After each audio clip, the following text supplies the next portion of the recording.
Hi there, this is James, just popping in with a quick message before the show begins. In this episode, Emma Sue does an interview with Dr. Jack Lewis. And the interview was so interesting, what we've decided to do is divide it into two parts. So today you're going to hear Emma Sue and I introduce the interview, and then you'll hear part one. And then in a few days from now, we'll be back with part two. Okay, on with the show.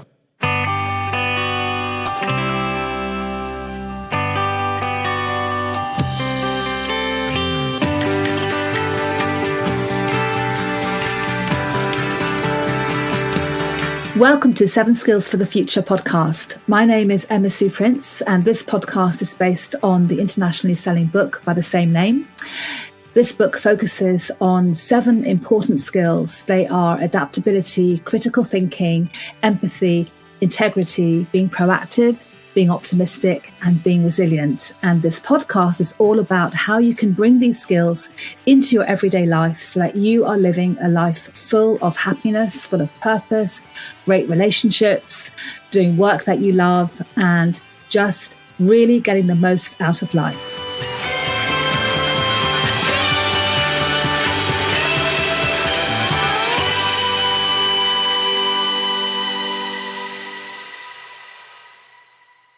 Hello and welcome back to the podcast. And I'm joined today by my producer, James. Hi, Emma Sue, and hello, everyone. So on today's episode, Emma Sue, we have another interview. Who have you been speaking to for today's episode? So today I'm speaking to Dr. Jack Lewis, and Jack Lewis is a neuroscientist, and he works in broadcasting and consultancy. So he's done lots of science-related series for the BBC, Sky and Discovery. And he's an author, of course. He's written a book called Sort Your Brain Out, which is a book that I reference in my critical thinking chapter. And he's also a consultant. So he consults with a lot of different companies, bringing in a neuroscience-informed perspective and working with companies ranging from finance to pharmaceuticals, technology to design. Very talented guy. Wow, amazing. So what can our listeners expect to learn from Jack today? Well, loads. I mean, it's like going to a great lecture and just learning all the most important things. He's just full of wisdom and insight and lots of humor, you know, and he's going to be telling us about how we can free up space in our brains to be creative. He talks about how brainstorming is actually the wrong way to approach getting lots and lots of ideas. And interestingly, he also references mindfulness and meditation, and he was a huge skeptic.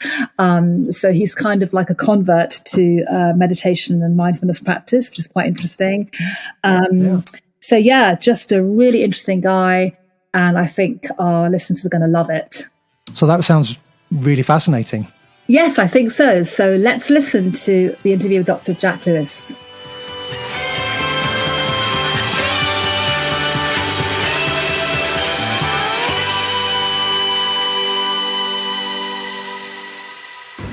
So Jack, hi, welcome to the show. Great to have you with us. Thank you very much indeed. So, of course, I want to hear all about your take on critical thinking, obviously. So, fire away. Oh, right. So, broad-ranging, I like it. So, from a neuroscience perspective, one of the most interesting things that I kind of come across in recent times, that I think helps people improve their critical thinking, is the sort of concept of embodiment of cognition. So it's not just all in our brains. A lot of our deep knowledge is attached somewhat to our movement. And it sounds ridiculous, but there's this concept of the facial feedback hypothesis, just sort of background, that if you pull a certain facial expression, at the moment your body feels that your face is in that kind of muscular composition, it triggers lots of kind of unconscious memories of times in your life where you had a similar kind of combination of feelings. Like when you have that expression on your face, it reminds you of those happy feelings of the past, and then that causes these other happiness feelings to come through. So hence, when you're on the phone talking to clients, pull a smiling face, even if you're not feeling happy. And people often think that's because when you talk to a smiling face, it changes the kind of the sound of your voice, which then has that effect on the other person. They hear a happy voice, it reminds them of happy times, and it puts them in a positive mind. But it goes beyond that. It's actually that when you speak through a smiling facial expression, the other person is more likely to pull a happier facial expression themselves, and then that filters how they understand the information you are communicating to them. Does that make sense? Yeah. So that's sort of step one. Step two, the more recent, I mean, that's 60s stuff, that's Edmund, that's a long, long time ago. But this new stuff is much more about like sort of gestures, for example. And there was one study showing that where people came up with a greater range of interesting ideas, and those ideas were independently rated as being more kind of creative, like unusual, innovative. When people had performed a fluid motion with their arm, sort of with kind of your hand, it's a podcast, so I have to describe what I'm doing. Your hand going from the left side of your body to the right side of your body, and then it arcs round again. So they had people doing that, basically drawing big wide pencil strokes on a pad of paper. And then they had another one with a very similar trajectory, but it was angled edges, so the movements you were performing were jerky. And indeed, the curving movements, the more fluid movements, led to more fluid thinking.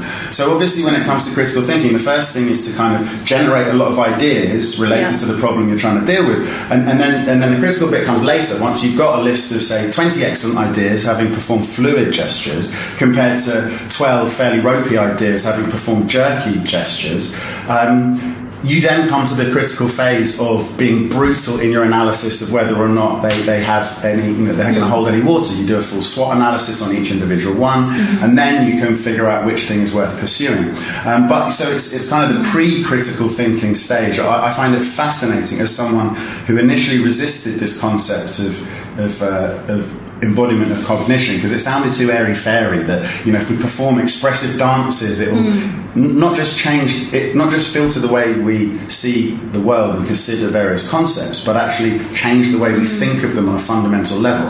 But the research that's emerged over the last 10 years has actually convinced me that is a good step. Then when it comes to the critical phase of it, it's funny because we're such social animals that quite often we struggle to be as critical with each other's ideas as we should be, because you don't want to go offending someone. Especially in this country. Absolutely. Yeah. And so I encourage people not to brainstorm, to do something which I mentioned in the book, Sort Your Brain Out, the brain shake, which is same but different, in as much as the traditional concept of a brainstorm is there's no such thing as bad idea, say anything you like, there's no criticism here, you should feel completely free to talk about anything and don't worry about it. The main error there is the lack of criticism, because you need that criticism. And because we're such social animals, we're very reluctant, perhaps logically, to criticise the boss's ideas, for example.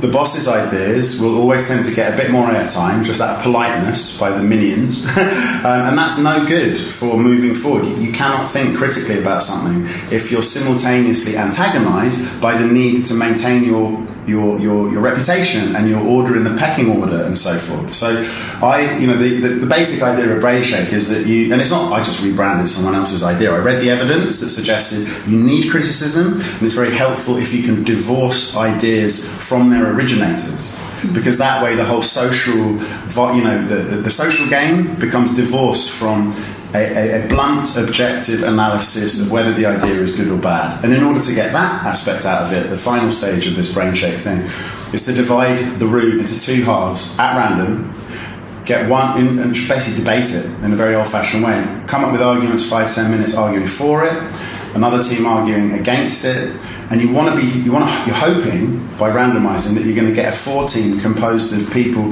roughly 50-50 who genuinely do like the idea and instantly back it, but then hopefully 50% of people who hate the idea yet have to reluctantly come up with ideas to argue, find arguments for it from a sceptical viewpoint, and then vice versa. On the against team, you've got people that genuinely hate the idea, so it's coming from the heart when they find arguments against. But you want also people who actually love the idea to then take that mindset of being critical about it. The beauty of this situation is that you get all possible perspectives on the problem. Enthusiastic support, enthusiastic denial, and vice versa. And so then, that brings you into a realm where, as a group, your critical thinking is really, you're benefiting from the wisdom of the crowd, One brain is often brilliant when they get to expert level in something at figuring things out, but it's never as good as a team effort. So that whole process you're describing, Do organisations follow that? Are they using that as a kind of way of getting to their ideas? I don't know if they all are, but my experience that is relevant to that is I often get rebookings, and it's always lovely when I give a talk and I sort of talk about these kind of things. When they say, "Hey, would you come back in 6 months' time? Would you come back in a year's time?" And that gives me the opportunity to then see, so how's it gone? You know, since we did this workshop of doing the brain shape, how does this all work for you? And so I went out to Germany for ITV Global, who are now a global company. We think of them as being British, but they bought major studios all over the planet. And they got all of their heads of development and creative people to come for a summer workshop, somewhere in Germany, I think it was Munich.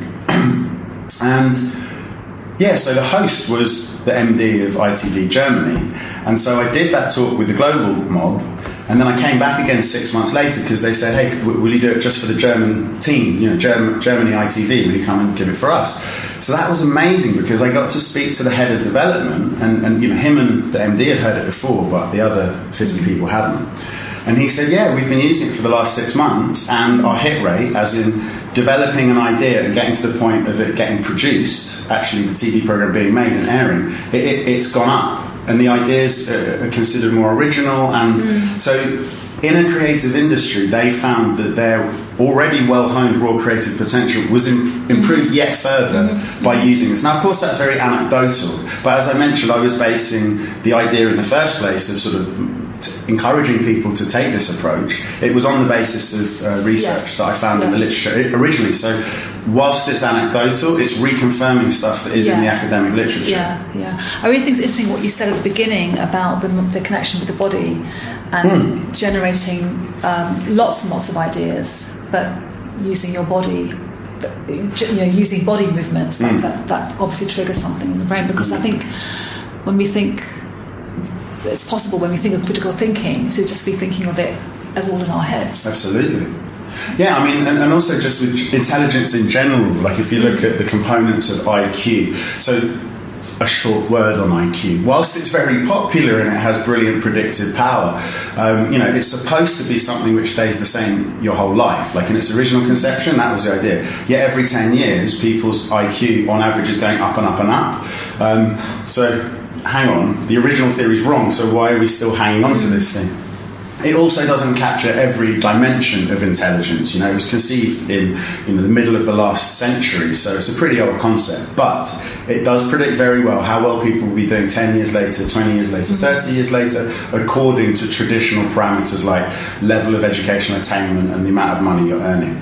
But anyway, with that caveat dealt with, IQ is interesting because it talks about the two different types of intelligence, like fluid intelligence, which lends itself to kind of problem solving and creative thinking, and then the crystalline intelligence, which is much more the sort of the database of knowledge that you've accumulated in your life so far about how to do things, about the capitals of countries, about your sort of general knowledge and your specific knowledge about your area of expertise. And so it's pretty Cartesian. Let's divide everything into two and put it on different axes. So when you take that approach, it helps you to understand the basics of it, but it also blurs your perspective on what the real situation is, in as much as it's always a series of greys. It's not black and white. But I still think it's interesting to consider that if you can improve someone's working memory, so that's, if I tell you that my childhood phone number was 019976543, your capacity to hold that number in mind for long enough to say, grab a pen and jot it down, that's your auditory working memory, giving you a buffer to hold info in mind. You can do the same thing with visual things. If I held up like a noughts and crosses board with 7 of the... Hang on, there's only 6 spots, that's not going to work. 5 of the 6 filled in, I could take it away. You could probably reproduce where the noughts and crosses were on that board. So that's your visual working memory, visual spatial scratch pad, it's often called.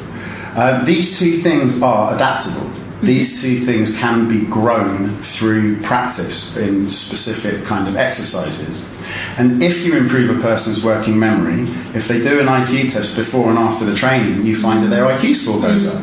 And that's because the fluid intelligence part of the IQ measurement improves. So your ability to do, for example, Raven's matrices, sort of, what's the next thing in this sequence? And then the sequence becomes increasingly complex. Like if it goes from a circle, what would it be? From a triangle to a square to a pentagon, which of these three objects is next? Oh, it's the hexagon, the six-sided thing. And there's always, so that sort of logical sequence aspect of fluid thinking improves if you can hold more different parameters in mind, So I find that tremendously exciting that once you improve your working memory, all of cognition improves, including your critical thinking, your capacity to take multiple perspectives on the problem at hand and evaluate its positives and its drawbacks. So if your listeners are interested, the game in question is ugly. It's free to download onto your PC or Mac. I think it's if you search for Brain Workshop, it's called the Dual NBAC test. DUAL as in two. That's in the book. Oh, is it? Great. Okay, so you know about it. As a way to train your brain. And working memory. And all the brain training apps don't have much published evidence to prove a bona fide improvement in something that's relevant to real life. You get better at the games, but that far transfer from improvements in the game into real life are few and far between. But the evidence is contested, as it always is. Some people have tried to reproduce the findings of the original authors and they succeeded, others haven't. But I saw enough in the literature to think this is great. This offers the promise that if you train up specific aspects of your cognition, then other aspects of your cognitive power improve without any further intervention. And that is a powerful offer. That I think that's worth pursuing. Yeah. And I mean, there's also, we read a lot of information about the neuroscience of the brain, and our brains are plastic and they're changing all the time. And I mean, what can you tell us about that? Yeah, so neuroplasticity is, without a shadow of a doubt, for me, the most sort of inspiring and wonderful contribution that neuroscience has made in the last kind of 20 years. So your listeners have probably heard about the experiment that proved that adults can indeed change their brains according to what they do. The old, scanning the drivers of London's black cabs before and after they've done the knowledge, 20,000 major routes, 25,000 landmarks within 6 miles radius of central London. So it's an incredible feat of memory. It takes about 2.2 years to complete. And if you compare before and after, the part of the brain that gets bigger is the hippocampus, the rearmost part. And the hippocampus is involved in creating memories, but it's also involved in navigation, because how else would you navigate if you didn't have some kind of memory of either having travelled that route before or having a map memorised and rehearsed and practiced down on the ground for real. But people then tend to stop there and think, okay, so you can improve your memory, end of story. But no, the original suspicion came from people who comparing the brain scans, MRI structural brain scans of professional musicians to amateurs. The part of the brain, the part of the motor strip, which each has different patches which are connected to different parts of the skeletal muscles. The part that governed hand and finger movements was physically larger in the pros compared to the amateurs. So it's not just the hippocampus where you can improve your navigational abilities, it's your finger movements so you can play music better if you've trained sufficiently. And go, I think, I'm not entirely sure about this one because it's newer, but I think they've scanned medics before and after and found that the repository of that medical knowledge, not all of it, crudely, if you've got a deep expertise in a certain area, certain parts of the prefrontal cortex will change accordingly. You have people who are like meditators, where part of the prefrontal cortex involved, which has direct connections to the anterior cingulate cortex, which is involved in generating feelings of being disconcerted or anxious, or there's some kind of disharmony in your thoughts, conflicting ideas that you just can't get it settled. Experienced meditators have a bigger structure in this brain area which has the power to feed in and dampen those anxious feelings, and it's very much involved in resilience, which I know is covered in your book. Resilient kids naturally have a very strong pathway. Non-resilient kids for whom really intense stress is debilitating for them, at least in mental health issues. If you look at that pathway, it is weaker. It has been weakened by the stress they've endured in childhood. So the point I'm making is neuroplasticity is really exciting because it doesn't matter what you do, so long as you do it regularly, intensively, and keep it up over long periods of time, It has the capacity to change the fabric of your brain. So what sorts of things should we be doing? Well, if you want to improve your ability to emotionally self-regulate, you should be meditating for 15 to 20 minutes every single day. And that's not the only benefit. Huge benefits that actually just training yourself to, when you decide, I'm going to sit down now and meditate 15 to 20 minutes, all you're doing is blocking out all of the worrying thoughts about the past. Sorry, not blocking out, that's completely the wrong word to use. Instead of thinking about the past or worrying about the future, you're focusing on your breath or something like that. Whatever it is that you're focusing on, it's some kind of sensory input that's keeping you in the present moment. And we bang on and on about be present, be present, be present, but it's nothing. There's nothing special about being present other than when you are present. It's the absence of past, being constantly preoccupied with the past and the future.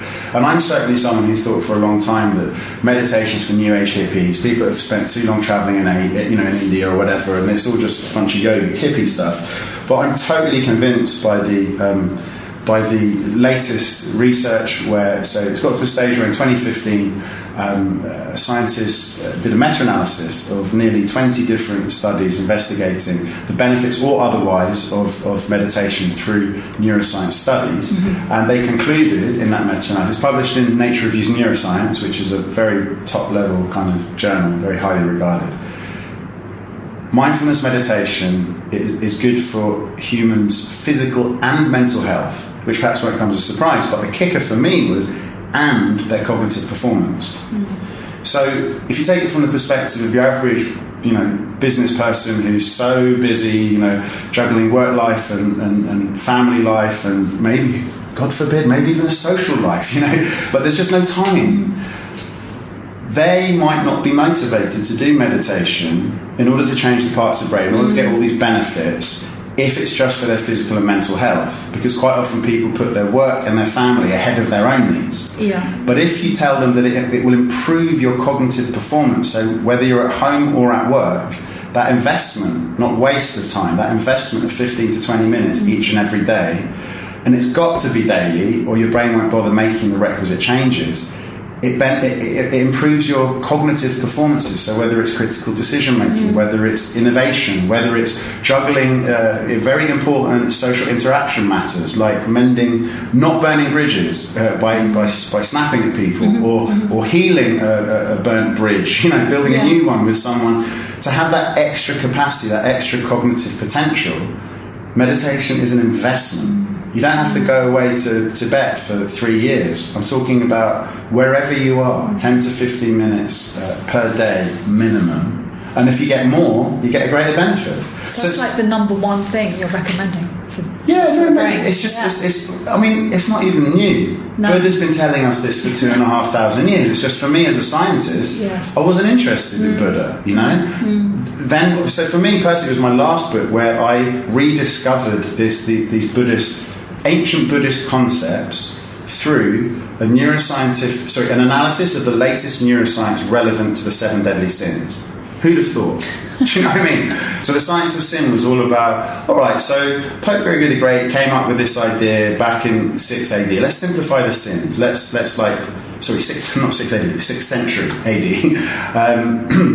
There's too many sins, people can't keep them all in there. Let's keep it to a simple 7, which incidentally is the capacity of working memory. 7 items plus or minus 2 across the world, roughly there or thereabouts.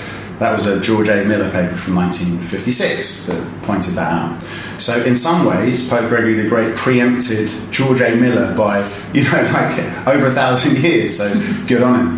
But anyway, so he was worried about the fate of Christian souls, not George A. Miller, Pope Gregory the Great.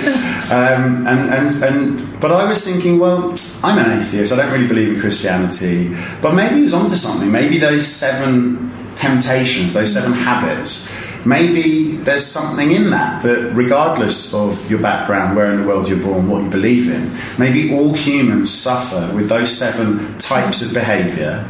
And the way I saw it as a scientist was, in the extreme, those 7 things might in the extreme, they might end up causing antisocial outcomes.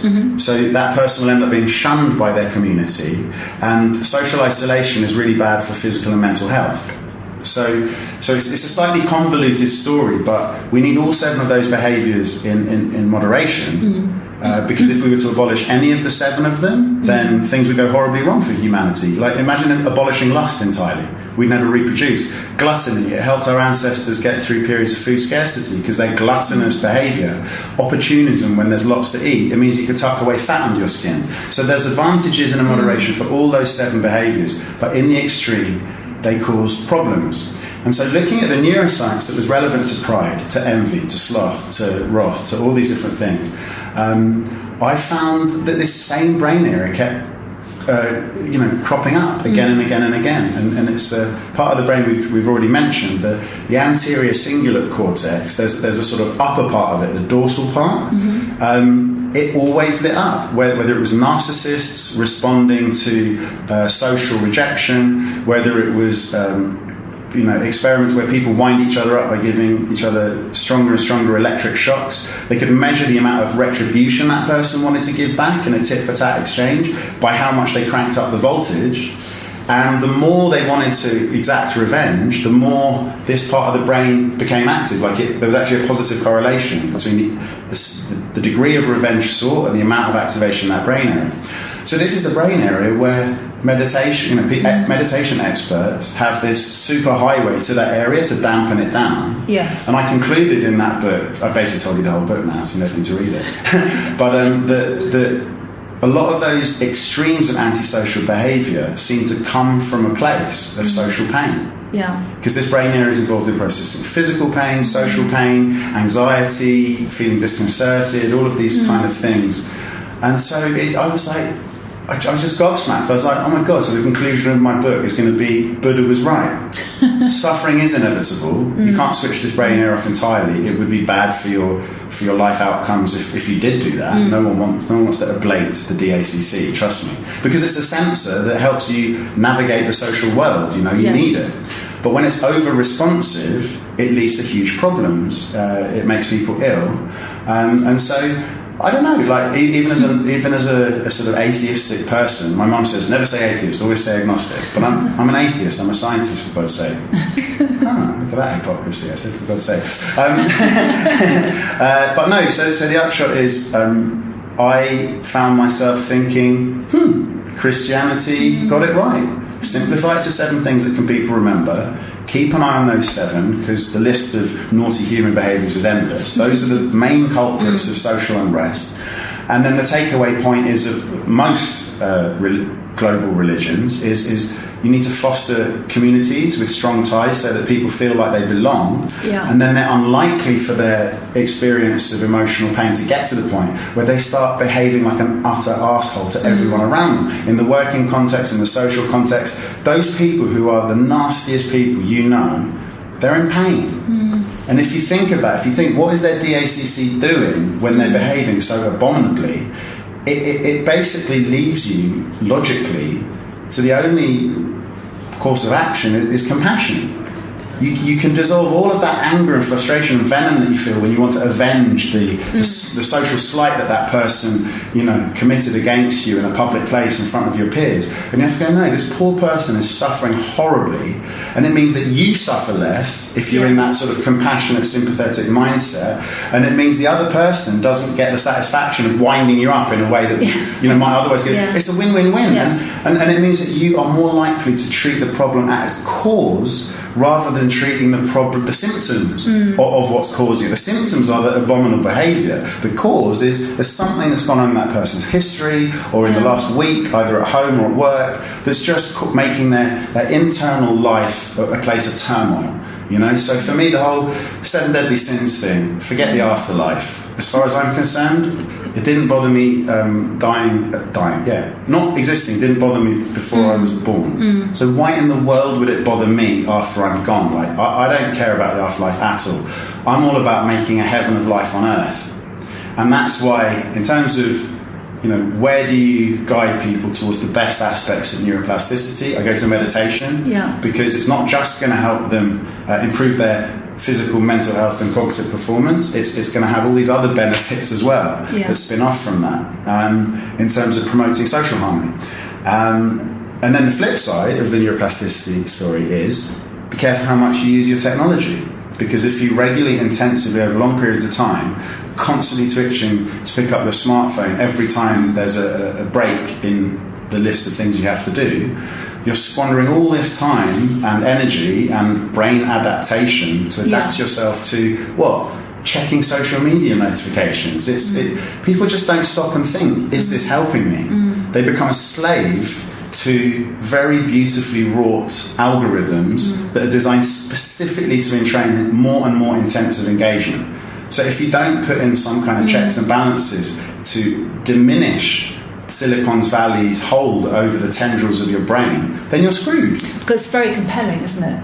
I mean, people are compelled to... Every time I get on any type of transport, public transport, last night on the way back from football, what was the girl doing on the way back from her shift, and God knows what she did? Playing Candy Crush. A game that is occupying and gives you little regular bursts of dopamine, giving you a sense of progress and satisfaction. And to my knowledge, it does absolutely no benefit. Like, that investment of time yields zero benefit. And you'd be so much better off reading a novel. Yes. You'd be so much better off staring into space and just thinking about your day. Just contemplating. Yes. But everyone's in this, because tech is like the ultimate... basically, in the sloth chapter of the 7 Deadly Sins, I take out hard on the tech companies, because they are promoting sloth.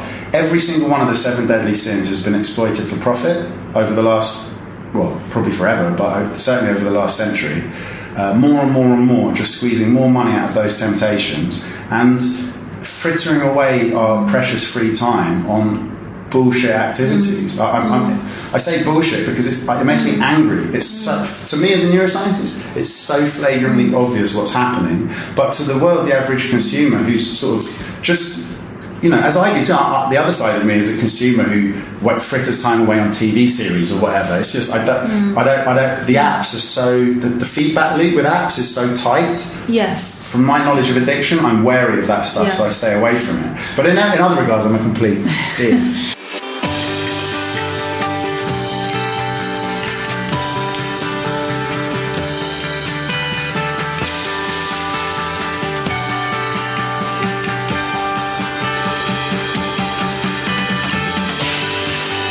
Thank you for listening to the 7 Skills for the Future podcast. There are all sorts of things you can do to boost each of the 7 skills. If you want more ideas, you can buy the book, 7 Skills for the Future. You can also go online to our website, Unimentor, and join as a member, and you'll be able to access more resources, ideas, and free downloads. If you have a question you want to ask on these podcasts, get in touch through Instagram at 7 Skills for the Future, or on Twitter and Facebook at Unimentor. And don't forget to subscribe to this podcast on Spotify, Apple Podcasts, or your podcast player of choice.